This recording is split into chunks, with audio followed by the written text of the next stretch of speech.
கன்னியா லக்னம் அப்படின்னு சொன்னாலே இதற்கு ஒரு தனி சிறப்பு உண்டு. நல்ல புத்திசாலிகளாக இருப்பார்கள். அவர்களுக்கு நிச்சயம் ஏதாவது ஒரு கலையில் ஒரு மிகுந்த திறன். ஜென்ரலாகவே அவர்களுக்கு கொஞ்சம் ஒரு கால்குலேட்டிவ் மைண்ட் செட் அவர்களிடத்துல இருக்கும். ஒரு தப்பு கண்டுபிடிக்கிறது அதில் இவர்களுக்கு ஒரு தனி கண்ணு இருக்கும். இல்லை 3 கிரகமுமே ஒருத்தரோட ஒருத்தர் சேர்ந்தார்கள் அப்படின்னா அந்த ஜாதகம் எல்லாம் கொஞ்சம்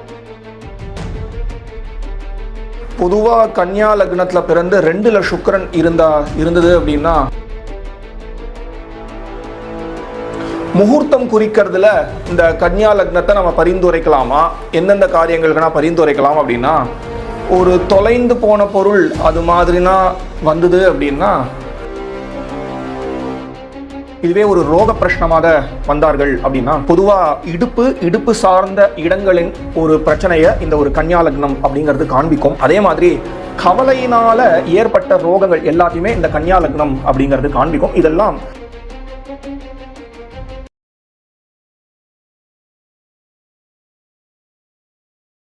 அன்பார்ந்த நண்பர்களே, நம்ம ஒரு லக்னம் அந்த லக்னத்தினுடைய தன்மையை பார்த்துட்டே வரோம். அதன்படி மேஷம்லேருந்து துவங்கி சிம்மம் பரியந்தம் பார்த்துட்டோம். இன்றைக்கி கன்னியா லக்னத்தை பற்றி பார்க்க போகிறோம். கன்னியா லக்னம் அப்படின்னு சொன்னாலே இதற்கு ஒரு தனி சிறப்பு உண்டு. மிதுனம் கன்னியா ரெண்டுமே புதனினுடைய வீடுகள். அதில் மிதுனத்துக்கு இல்லாத ஒரு சிறப்பு கன்னியா லக்னத்துக்கு உண்டு. என்னென்னா இந்த புதனினுடைய சொந்த வீடு சொக்ஷேத்திரம் மாத்திரம் கிடையாது. இந்த ஒரு ராசியில் தான் இந்த புதன் இந்த கன்னியா அப்படிங்கிற வீடில் தான் புதன் உச்சமும் பெறுவார். புதன் உச்சம் பெற வீடு மாத்திரம் கிடையாது, இந்த ஒரு வீட்டில் தான் இந்த ஒரு ராசியில் தான் சுக்கிரன் நீச்சமும் அடைவார்.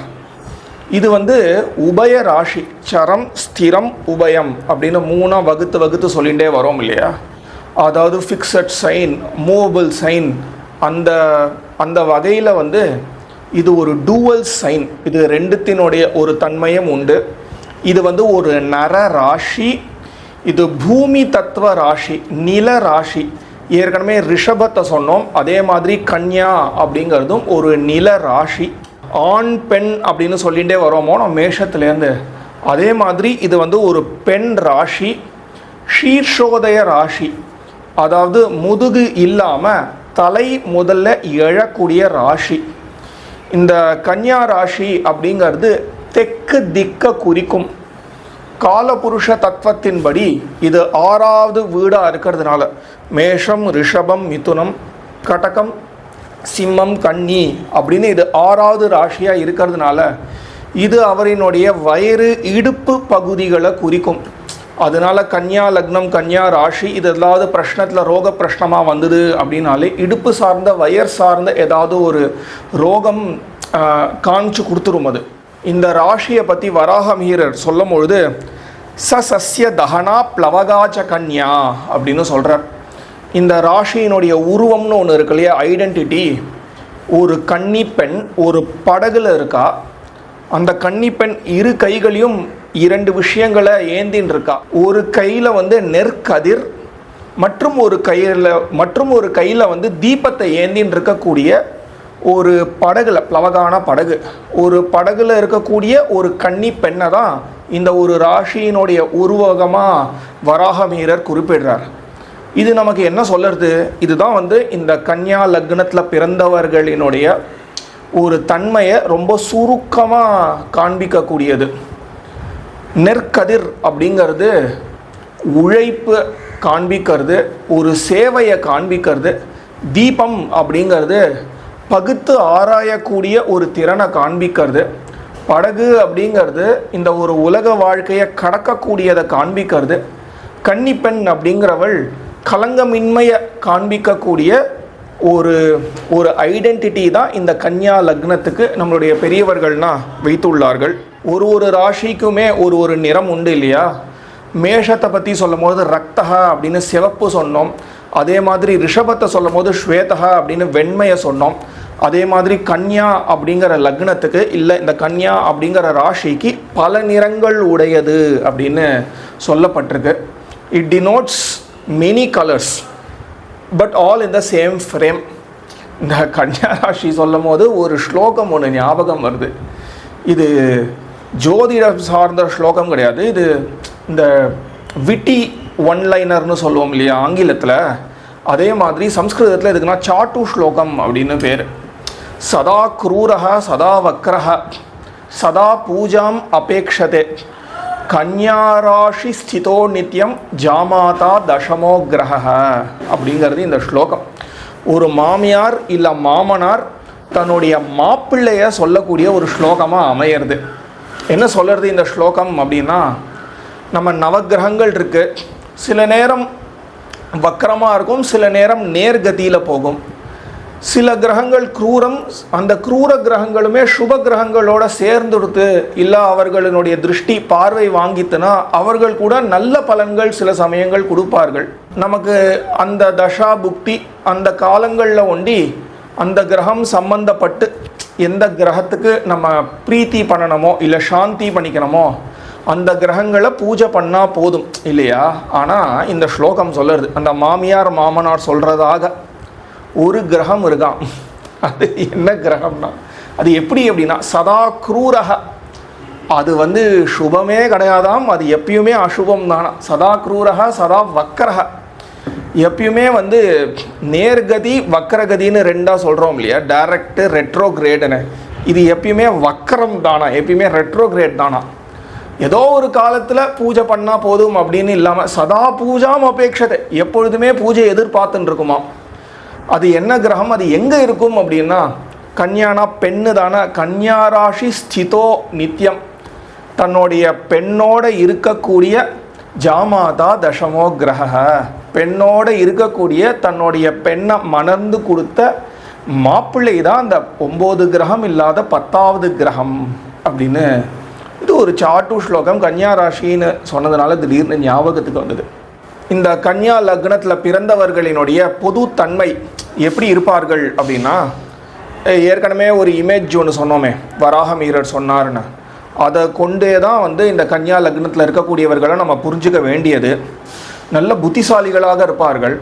அவர்களுக்கு நிச்சயம் ஏதாவது ஒரு கலையில் ஒரு மிகுந்த திறன், ஒரு கலையில் ஒரு பெரிய ஆர்வமுடையவர்களாகவாது குறைஞ்சது இருப்பார்கள். கணக்கிலெல்லாம் ஒரு புலியாக இருப்பார்கள். ஜென்ரலாகவே அவர்களுக்கு கொஞ்சம் ஒரு கால்குலேட்டிவ் மைண்ட் செட் அவர்களிடத்தில் இருக்கும். பணிவும் இனிமையும் கலந்தவர்களாக இருப்பார்கள். அவர்களுக்கு பகுத்து அறியக்கூடிய ஒரு திறன் ஒன்று இருக்கும். அதே மாதிரி கொஞ்சம் சாஸ்திரத்துலனா நம்பிக்கை இருக்கும். ஒரு தப்பு கண்டுபிடிக்கிறது அதில் இவர்களுக்கு ஒரு தனி கண்ணு இருக்கும். அதனாலேயே நீங்கள் பார்த்தீங்கன்னா நிறைய எடிட்டர்ஸ் இருக்காங்களோனோ, அவங்க எல்லாருமே இந்த கன்யா லக்னம் இல்லை கன்னியில புதன் உடையவர்களாக இருப்பார்கள். மருத்துவத்திலையும் பலர் கன்யா லக்னத்தில் பிறந்தவர்கள் இருப்பார்கள். காரணம் அது காலபுருஷ தத்துவத்திலேருந்து 6வது லக்னமாக அமையிறதுனால இவர்களுக்கெல்லாம் ரிசர்ச் மைண்ட் செட் இருக்கும் இயற்கையாகவே. ப்ளஸ் கொஞ்சம் அட்மினிஸ்ட்ரேஷன்லேயும் இவர்களுக்கு ஒரு நல்ல இன்ட்ரெஸ்ட் இருக்கும். கன்யா லக்னத்தில் பிறந்து புதன் நல்லபடியாக அமைஞ்சுடுத்து அப்படின்னா, இந்த தப்பு கண்டுபிடிக்கக்கூடிய ஒரு திறன் இருக்கு பாருங்கோ, அது அந்த ஒரு தப்பையே குணமாக்கக்கூடிய ஒரு பெரிய ஆட்ரிபியூட்டாக மாறிடும். இல்லை அப்படின்னா எல்லாரையும் தப்பு சொல்லிண்டு அப்படியே ஒரு வாழ்க்கையாக அமைஞ்சிடும். இதெல்லாம் கன்யா லக்னத்தில் பிறந்தவர்களுடைய ஒரு பொது பலன்கள். கன்யா லக்னத்தில் பிறந்தவர்களுடைய கிரகங்கள் எப்படி இருக்கணும் அப்படின்னு இப்போ ஒரு லக்னத்துக்கும் சொல்லிகிட்டே இருக்கோமே. அதன்படி பார்த்தா ஒரு கால் கன்யா லக்னத்தில் பிறந்து அவர்களுடைய ஜாதகத்தில் புதன், சுக்கிரன், அதே மாதிரி சனி ரொம்ப முக்கியமாக, இந்த 3 கிரகங்களில் ஏதாவது 2 கிரகம் ஒன்றோட ஒன்று சேர்ந்தாலும் பரவாயில்ல, இல்லை 3 கிரகமுமே ஒருத்தரோட ஒருத்தர் சேர்ந்தார்கள் அப்படின்னா அந்த ஜாதகம் எல்லாம் கொஞ்சம் தனித்தன்மை வாய்ந்த ஜாதகங்களாக தான் அமையும். அதே மாதிரி கன்யா லக்னத்திலையும் பிறந்து புதனோ குருவோ அந்த உபய ராசிக்கு உரிய கிரகங்கள், இவர்கள் யாருமே அந்த உபய ராசியில் இருந்துடக்கூடாது. 1, 4, 7, 10 இந்த ராசிகளில் இந்த குருவோ புதனோ இருந்துடக்கூடாது. அப்படி இருந்தார்கள் அப்படின்னா அது ஒரு தோஷத்தை உண்டுபடுத்திடும். அந்த தோஷத்துக்கு பலவிதமான எக்ஸப்ஷன்ஸ் இருக்குது. அது ஒரு ஜாதகத்தை பார்த்தா தான் தெரியும். ஆனால் பொதுவாக இந்த 1, 4, 7, 10 இந்த 4 இடங்களில் இல்லை கன்யா அதே மாதிரி மிதுனம், அதே மாதிரி தனுசு, மீனம், இந்த 4 ராசிகளில் குருவோ புதனோ இருந்துடக்கூடாது.